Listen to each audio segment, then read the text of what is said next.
Okay, thank you. Good morning, everyone. Today we are celebrating we have a Dharma assembly on GuanYin. And thank you all for coming. Our practice here at our temples is based on a lot of GuanYin Bodhisattva's Dharma doors. That's compliments from my late teacher, Master YongHua. So we should be very grateful to him for this privilege. And very early on, I remember we had a lot of responses right away. When you started at Lu Mountain Temple, I remember there was a lady who tried to get a child. It's a Chinese, Vietnamese lady.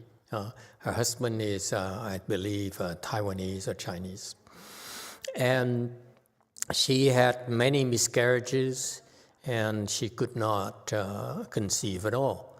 So she came to the temple out of desperation. She talked to a lot of temples, asked a lot of temples for help. Couldn't get any help, much help. So she finally wandered into our tiny Lu Mountain Temple, which no one could find. People still can't find Lu Mountain. And she cried, and he said, I'm so desperate. I need a miracle. I want a child. This is I quit my job, and my single purpose in life is to give my husband a child. I said, please, what can you do? I said, well, I don't know. Why don't we, in our environment, Master YongHua's disciples and my disciples have a lot of luck with GuanYin Dharma doors. So what you do is you go back and recite the Pu Ban Pin like we just did today. And in time you will hopefully have a child. And she did that. And she got pregnant again. And then although the pregnancy was very difficult, almost got a miscarriage, and then lots of bleeding and lots of troubles. But somehow she managed to pull through, because every time she was told to recite GuanYin's name. And it worked until delivery day, when the baby came out. After the head popped out, they realized that the umbilical cord was wrapped around its neck. And so if you continue, chances are that the baby would die. Okay, yeah. And I think it came out wrong, right? The foot came out first, so that they couldn't cut the umbilical cord.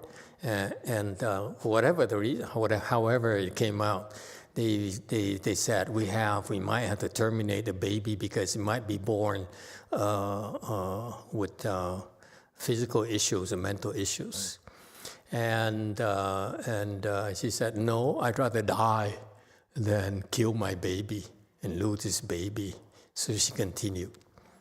And amazingly, the baby came out and was fine, was not strangled at all. And that's one of the early examples of the kind of responses we got. Many of us got from GuanYin Dharma doors. Okay, so that gave us a lot of encouragements on building our faith and believe in the Bodhisattva's power, and she's watching over us. And so keep that in mind. If you look for a baby, hopefully 4, and my hope is you get 4 babies, and 4 beautiful babies, Buddhist babies, and those of you who are seeking to have babies should be consider reciting this Universal Door chapter as well every single day, and it works. It really works, believe me. Okay, and later, of course, there are other people who also came later, and they also were told to do the medicine master Buddha Dharma as well. We worked as well. So we have the Bodhisattvas and medicine master Buddha watching over us as well. So have faith. Okay? Anyone has any questions or responses or comments they'd like to share with us? Today, I want to apologize to you. I don't do a lot of ceremonies anymore, and today I'm rather disappointed. There are a lot of improvements that could be made. What we do here in our temples is trying to set the standards for American Mahayana, not Chinese, not Vietnamese, not Thai, not whatever, Korean, okay? It's American Mahayana. So what's the difference? Difference is that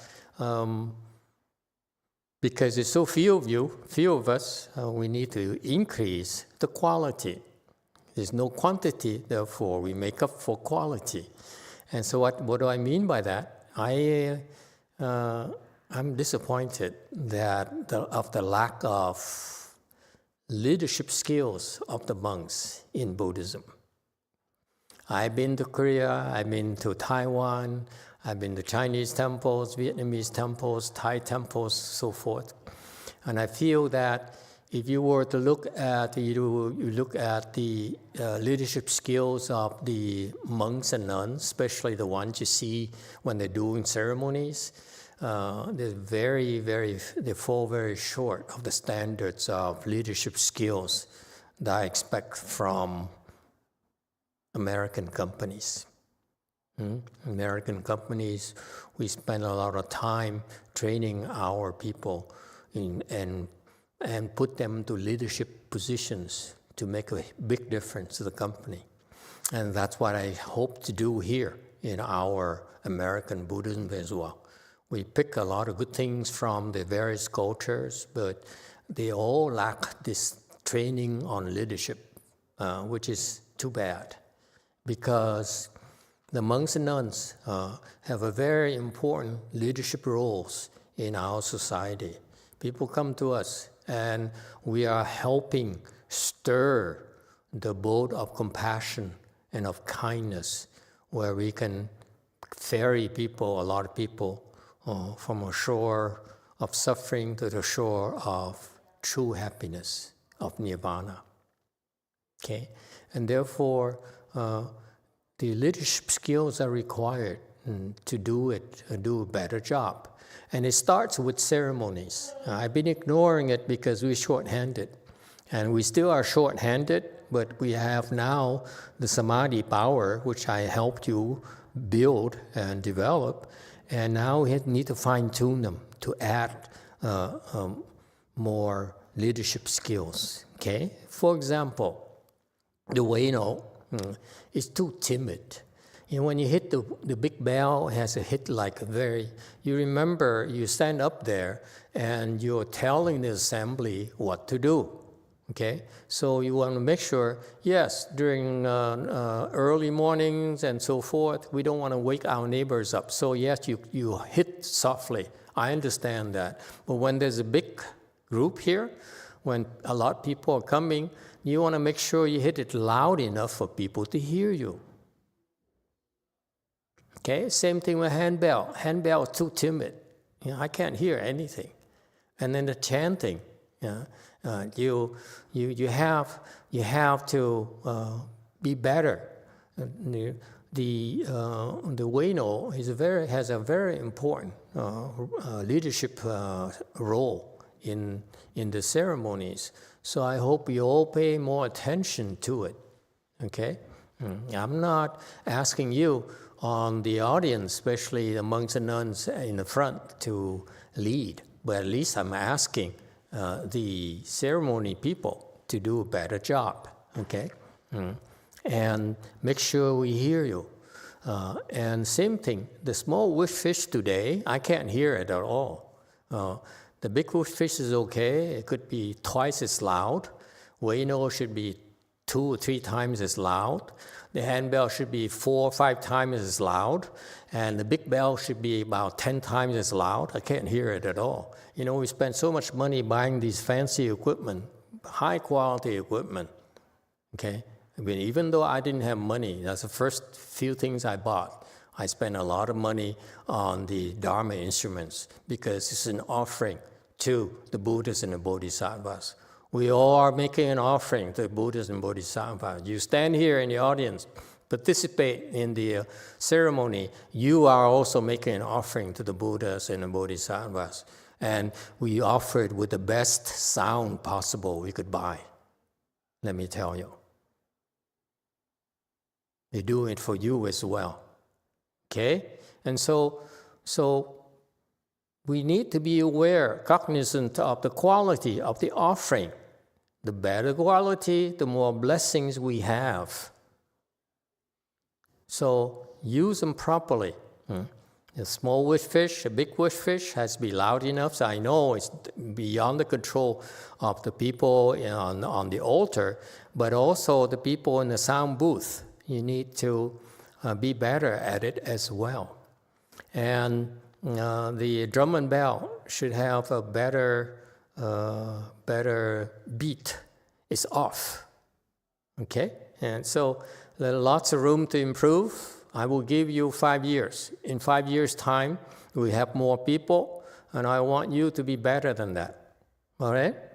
I know we're short-handed, but I'm giving you a vision. I'm giving you a warning in advance for you to improve in the right direction. Okay? Any questions and comments?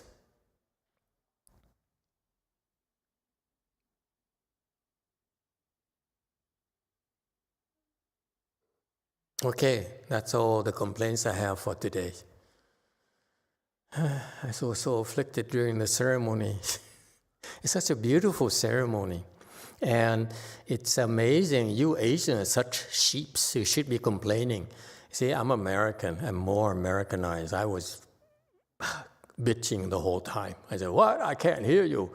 When I'm supposed to get up, I couldn't even hear the small bell that tells me, get up! So I have to look at people. Oh, they're up, so I better get up. Okay? So be deliberate. That's called leadership. You need to develop the leadership skills. You Asians are too sheepish. Okay? It's not good enough. We can't save people. You can't do a lot of good if you are that sheepish. Okay? I will train you to be leaders as well as followers.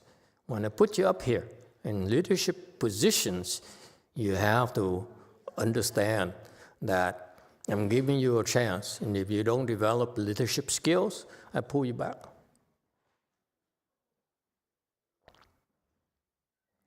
Samadhi is just a starting point.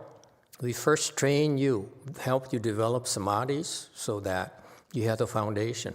Once you have the foundations, then we will increase more worldly, high worldly standards for you, so that we set the standards for the world to see what American Mahayana is like, not Asian, not Chinese. Okay? I'm telling you right now, Chinese, Korean, lack leadership for monks and nuns because they're not trained properly. Why is that? Because monks and nuns are too worried about making money, making ends meet. Okay? It lacks purity of the heart. Okay? All right. Anyone? Yes, 6. Thank you, Masters. I have a question. During the ceremony, there was a line called Evoking the Bodhisattva strength, the GuanYin Bodhisattva strength. So how do we evoke the Bodhisattva strength? Niệm quán âm từ bi lực trong tiếng Việt. Cảm ơn Thầy. Thank you.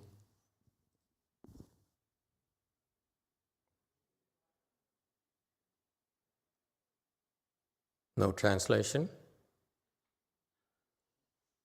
Master, he's speaking English. Oh, sorry. Okay, sorry. I was daydreaming.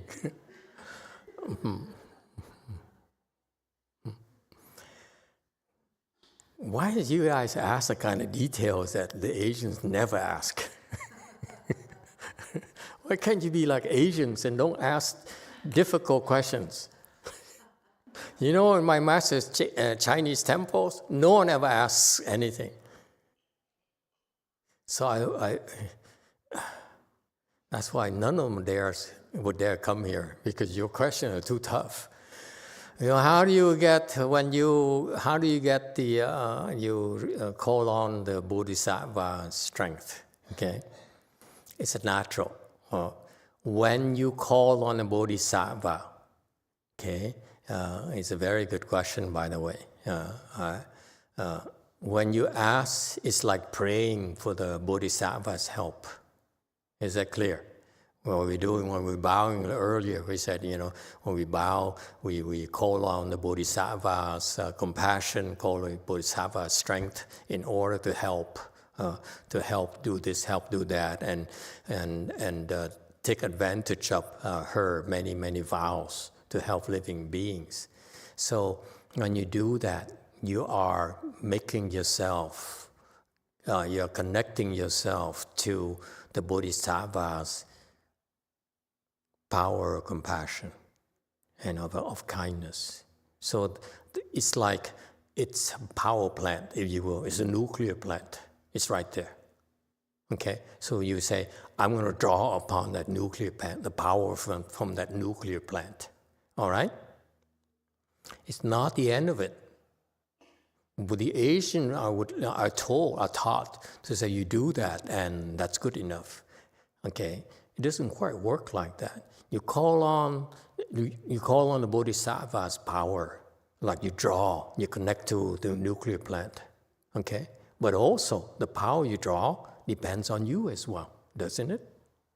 When you draw on the nuclear power plant, you can only draw as much as you are able to. Your facilities are able to draw upon. Okay? Same thing. When you pray to GuanYin Bodhisattvas and ask for help, when you pray to God and ask for help, what the Catholic and Christians are not taught is that actually it's the same as calling to, as similar, it's not the same. Come on, you know, it's like 9-day Catholic. Okay. Why do you keep on coming? I don't get it. We abuse you every single time.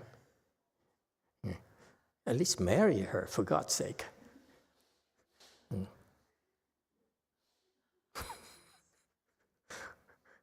Have some compassion, marry him. Never mind. Okay, same thing. When you pray, it's like drawing, you see, you're connecting to this power source, right? Nuclear plant, power source.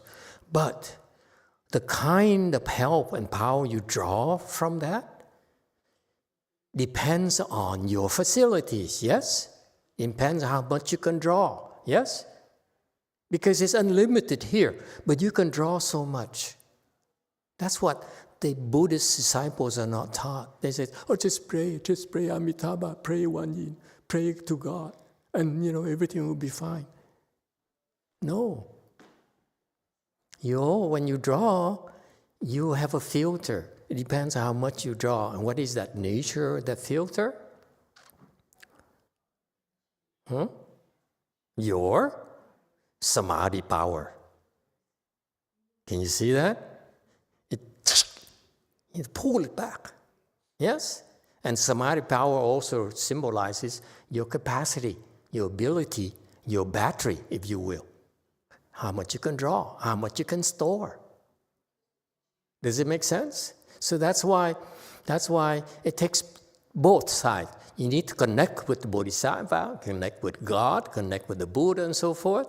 But also on your end, you also need to be a worthy Dharma vessel in terms of your samadhi level and your faith.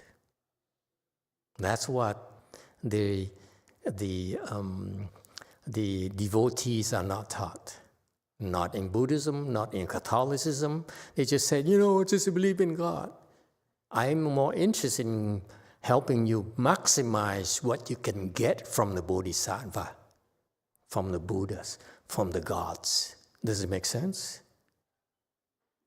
That's why we help you develop samadhi power, because you get more from the Bodhisattva, from the gods, from the spirits. Because when you ask, you need to do that yourself. Good question. Thank you. Okay? Unless you ask, I'm not going to explain to you. Yes, 7.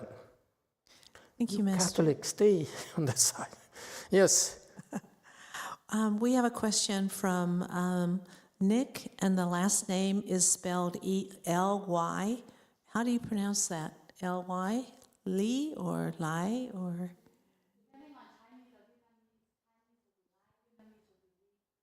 Yeah, no wonder I'm confused. English is lie. Lai? Just kidding. Okay. He or she asks, how come there are GuanYin statues with 1,000 arms, and what does it represent? Thank you. It represents many, many things, one of which is the Bodhisattva have this vow of great compassion, that she would have these 1,000 arms. What you don't realize, 1,000 arms, each arm also has an eye right here, okay? And that symbolizes the Bodhisattva's vast power of compassion. She would grow 1,000 arms so that she can help more people concurrently. Think of, you will, those Thai dances. Been to Thailand? I haven't been to Thailand, but Thai dances, you see, the camera sees a lady, the dancer, and all of a sudden you have like 20 different arms going like this. Okay, same thing. Okay, so the more arms you have, the more you can help. So 1,000 symbolizes many, many arms. It's not limited to 1,000. She can help 1,000 people at the same time. Actually, she can help 10,000 at the same time. Okay? Hey, Catholic, you probably don't realize it, but we Buddhists, many Buddhists, whenever they're in trouble, they all call for GuanYin's help. So every day, GuanYin needs about 10 million hands to help. So 10 to 1,000 symbolizes that, among other things. Next question. Yes, 2. Master, how does our karma hinders the help from GuanYin? Good question. My God, you ask real good questions. You guys are too sophisticated, and we have no leadership skills. It's terrible. Professors should develop leadership skills as well, by the way. Never mind. So, what was the question again? How do our karmas hinder the help from GuanYin? Many ways. First thing is that people who hear GuanYin, they say, no, that's superstition because of karmic obstructions. Just because you have bodhi seeds in your Buddha nature, in your 8th consciousness, doesn't mean that you are able to access. Very much like you have money in the bank, doesn't mean you can withdraw the money. If they stop you accessing the ATM and going to the branches, there's nothing you can do. Same thing.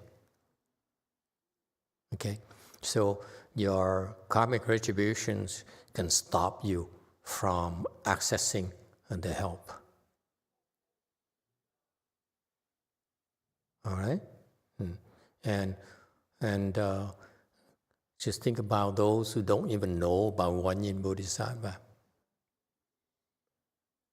Okay, that's even worse obstruction because they actually there's a wall that stops them. They can't even see, they can't even hear. Okay, I'll give you a funny story. My late grandma from my mother's side, she was taught to recite the Buddha's name. She was old, and so she was in her 80s or something. And so we brought her from Vietnam to near San Francisco, Foster City, and to stay. And we taught her to recite the Buddha's name all day. And that's all she did all day. I knew that she only recited when my mom was around. When she wasn't around, she would doze off or do something. That's Vietnamese women for you in that generation. But she recited the Buddha's name every single day. Okay, and so one day, and she's been living there for a few years, up to 5 years. One day, she was hospitalized and couldn't breathe. So they brought her to the emergency room, and the doctors was, giving her a thing, and the doctor says, "I can't do anything." Okay, there's nothing I can do. She can't breathe. Okay, so my mom, she told me this story. My mom said, "Mother, recite the Buddha's name." Recite the Buddha's name. She's right there. She was right there standing by her deathbed and say, "Recite the Buddha's name. Remember to recite Buddha's name. Recite the Buddha's name." And my grandma could not even recite the Buddha's name. She was so terrified of death, she couldn't recite the Buddha's name. How scary it was. Okay, so your karmic obstruction, don't take anything for granted, because during those times, your karmic obstruction could come and stop you. Doesn't matter how long you've been reciting Buddha's name, how good you are. Okay, your karmic obstructions can overcome you. This is why we are around, because your karmic obstruction can obstruct you, but they probably cannot obstruct us. So that's why don't take anything for granted. You never know. Okay? Including myself. When my karmic obstructions came, I was bedridden for 2 months. You see? So it happens to any of us.